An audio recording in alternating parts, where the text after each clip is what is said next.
मराठी चित्रपटांना स्क्रीन मिळत नसल्याच्या आणि येरे येरे पैसासारख्या मराठी चित्रपट प्रदर्शित होताच एका आठवड्यात चित्रपटगृहातून काढण्यात आल्याच्या निषेधार्थ शिंदेंच्या शिवसेनेकडून आज आंदोलन करण्यात आलं।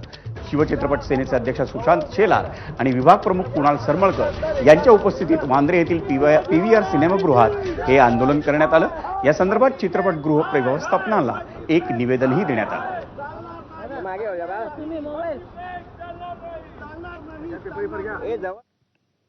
पाहुयात शिवचित्रपट सेनेचे अध्यक्ष सुशांत शेलार यांनी नेमकी काय प्रतिक्रिया दिली।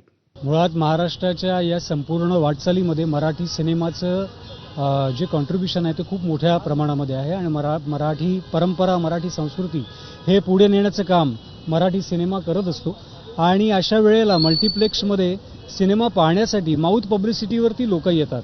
पहिल्याच आठवड्यामध्ये जर का सिनेमा उतरवला गेला आणि महाराष्ट्रामध्ये मराठी सिनेमावरती जर का ही परिस्थिती असेल आणि मल्टिप्लेक्सची दादागिरी असेल आणि कुठल्या इतर भाषांच्या सिनेमासाठी आमच्या हक्काची स्क्रीन आमच्याकडनं काढून घेतली जात असेल तर हा एक त्यांना आत्ता विनंती करण्यात आली आहे, जर का ते स्क्रीन्स वाढवले नाहीत तर उद्यापासून संपूर्ण महाराष्ट्रामध्ये मल्टिप्लेक्सच्या विरोधामध्ये शिवसेनेच्या वतीनं शिवसेनेच्या स्टाईलनी आंदोलन छेडण्यामध्ये येईल।